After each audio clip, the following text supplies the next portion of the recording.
ये कहानी एक ऐसी भूतिया टेप के बारे में है जिसे देखने के 7 दिन बाद हर किसी व्यक्ति की मौत हो जाती है। जी हाँ, आज की वीडियो में हम एक्सप्लेन करने वाले हैं द रिंग मूवी को, जो कि 2002 में रिलीज हुई थी। इस मूवी की कहानी की शुरुआत में हम एक घर के अंदर 2 लड़कियों को देखते हैं, जिसमें से एक लड़की का नाम केटी और एक लड़की का नाम बेकी होता है। ये दोनों घर के अंदर बैठकर टीवी देख रही होती है, लेकिन तभी बेकी केटी को बताती है उसी भूतिया टेप के बारे में, जिसके बारे में सभी लोग जानते हैं। लेकिन इसकी इस बात को सुनकर केटी उससे कहती है वो ऑलरेडी इस भूतिया टेप के बारे में जानती है और वो उसे देख भी चुकी है अपने बॉयफ्रेंड और कुछ दोस्तों के साथ। जी हाँ, दरअसल उस टेप को देखने के 7 दिन बाद ही उस इंसान की मौत हो जाती है और आज केटी का 7वां दिन होता है। तभी इसके बाद बेकी वहाँ से चली जाती है और रात के वक्त केटी किसी से कॉल पर बात कर रही थी, लेकिन तभी वो देखती है वहाँ के कमरे का टीवी अपने आप ही ऑन हो जाता है। केटी तुरंत ही उस टीवी को ऑफ करती है, लेकिन वो जैसे वहाँ से जाती है तभी वो टीवी फिर से ऑन हो जाता है। तभी वो उसके प्लग को निकाल देती है। इसके बाद तभी वो ऊपर जाती है, जहाँ वो एक कमरे के अंदर देखती है वहाँ पर का टीवी अपने आप ही ऑन था। इसी बीच टीवी के अंदर से कोई साया निकलता है और केटी की हत्या कर देता है। इसके बाद तभी यहाँ से सीन कट होता है और अगले ही सीन में हम देखते हैं एडेन को,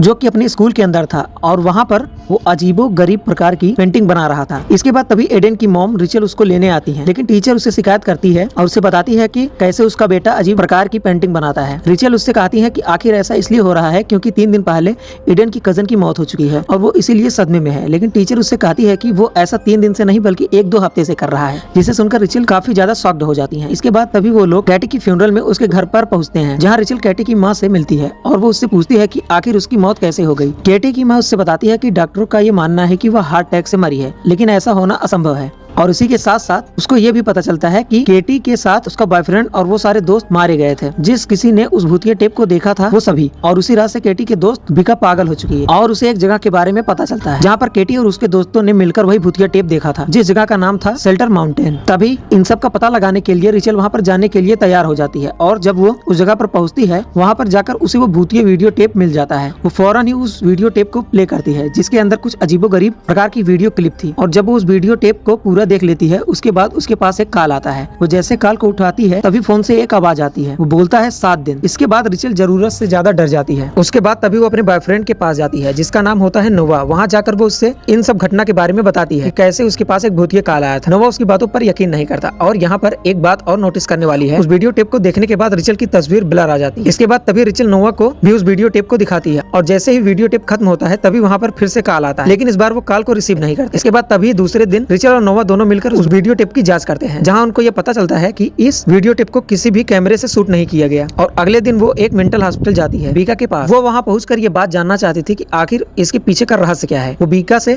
पूछती है, वो उससे बताती है कि 4 दिन बाद तुमको सब कुछ पता चल जाएगा, क्योंकि 3 दिन ऑलरेडी हो चुके हैं और 4 दिन बाद रिचल के 7 दिन हो जाएंगे, यानी कि उसकी मौत। तभी वापस आकर वो फिर से उस वीडियो टेप की जांच करती है, जहाँ पर उसे एक लाइट हाउस दिखता है और इसी बीच उसको एक औरत के बारे में पता चलता है। उस तस्वीर के अंदर उस औरत का नाम होता है एना मॉर्गन। उसके बाद वो एना मॉर्गन के हस्बैंड से मिलती है और उससे इसी वीडियो टेप के बारे में पूछना चाहती है, लेकिन वो उसे कुछ भी नहीं बताता। लेकिन वहां जाकर उसे वही चीजें दिखती हैं जिसे उसने उस वीडियो टेप के अंदर देखा था, जैसे कि वो आईना। तभी वो वहीं के एक डॉक्टर से मिलती है जो कि एना मॉर्गन का इलाज किया करता था। उसके बाद तभी डॉक्टर उसे एना मॉर्गन के बारे में बताती है। वो उससे कहती है कि एना मॉर्गन और उसके हस्बैंड ने एक लड़की को गोद लिया था जिसका नाम था समेरा। ये सब जानने के बाद रिचल फौरन ही एना मॉर्गन के घर दोबारा से जाती है, जहाँ पर उसे एक वीडियो टेप दिखाई देता है। जब वो उस वीडियो टेप को प्ले करती है तभी उसके अंदर वो समेरा को देख पाती है, जो कि देखने में काफी डरावनी थी। उसके बाल बहुत ही बड़े बड़े थे। दरअसल ये टेप एक मेंटल हॉस्पिटल का होता है, जहाँ पर इन दोनों ने समेरा को छोड़ दिया था। और इसी बीच हमको ये पता चलता है कि समेरा के पास एक ऐसी पावर थी जिससे वो किसी को भी विजन दिखाकर मार सकती थी। उसे घोड़ों की आवाज से नफरत थी, इसलिए उसने घोड़ों को विजन दिखाकर उनको जान से मार दिया। अभी ये सब देख ही रही थी, तभी इतने में पीछे से एना मॉर्गन का हस्बैंड आकर उसके ऊपर हमला करता है और वो उस टीवी को वहाँ से उठाकर ले जाता है। अगले सीन में हम देखते हैं कि एना मॉर्गन का हस्बैंड करंट के जरिए खुद की जान ले लेता है और थोड़ी देर के बाद उसका बॉयफ्रेंड नोवा भी वहाँ पर आ जाता है। तभी वो वहाँ से आगे जाते हैं और उन्हें एक जीना दिखाई देता है। वो जैसे ऊपर चढ़कर जाती है तो उन्हें एक जगह दिखाई देती है और ये कमरा वही होता है जहाँ पर समारा को पहले रखा जाता था और जहाँ पर उसे वही घोड़ों की आवाज सुनाई देती थी। इसलिए समारा ने उन सभी घोड़ों को पानी में डुबाकर मार दिया था। इसी बीच वहाँ एक दीवार पर उनको एक पेड़ की आकृति मिलती है और ये पेड़ वही है जिसको रिचल ने माउंटेन के पास देखा था। इसके बाद तभी अगले दिन नोवा और रिचल दोनों ही शेल्टन माउंटेन के कैबिन नंबर 12 में पहुंच जाते हैं। आज रिचल का 7वां दिन था, इसलिए वो काफी डरी हुई थी। नोवा वहाँ के सभी सामानों को फेंकने लगता है। इसी बीच वहाँ पर बहुत सारी मार्बल थी जो कि एक जगह पर इकट्ठा हो जाती है और तभी वो उस जगह की खुदाई करते हैं। तभी वहाँ पर उनको एक कुआं मिलता है और ये कुआं वही है जिसको वीडियो की फुटेज में दिखाया गया था। वो दोनों उस कुएं को अभी देख ही रहे थे, तभी इतने में कोई रिचल को उस कुएं के अंदर धक्का दे देता है। कुएं के अंदर गिरते ही कुएं का ढक्कन अपने आप ही बंद हो जाता है और कुएं के अंदर से एक हाथ बाहर आता है जो रिचल को पकड़ लेता है। इसके बाद रिचल को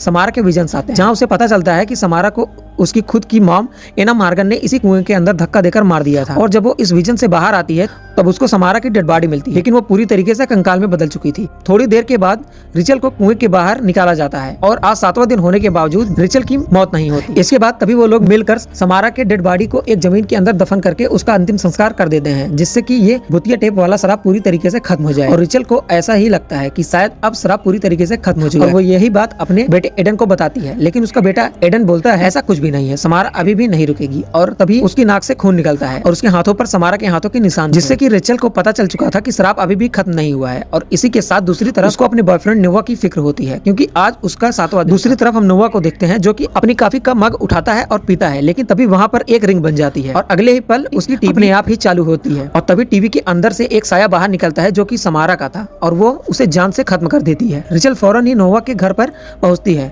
तो वो काफी ज्यादा शॉक्ड हो जाती है। समारा की आत्मा ने नोवा को ही क्यों मारा, उसको क्यों नहीं मारा। और तभी घर आकर उसे पता चलता है कि उसको समारा की आत्मा ने इसलिए नहीं मारा था क्योंकि उसने उसकी कहानी को आगे बढ़ाया था, यानी कि उसने समारा की इस कहानी को नोवा को बताया था और जो कोई भी समारा की कहानी को आगे बढ़ाएगा वो उसे नहीं मारेगा। और एंड में अपने बेटे की जान बचाने के लिए उसके हाथों से वीडियो टेप की एक कॉपी बनवाती है, जिससे कि वो किसी और को दिखाए। उसका बेटा उससे सवाल करता है क्या हम ये टेप किसी और को दिखाएंगे। बस इसी के साथ ये मूवी यहीं खत्म हो जाती है। अगर आपको इस मूवी का एक्सप्लेनेशन अच्छा लगा तो वीडियो को लाइक कर दीजिए और चैनल को सब्सक्राइब कर दीजिए। मिलते हैं अगले वीडियो में किसी और मूवी के एक्सप्लेनेशन के साथ।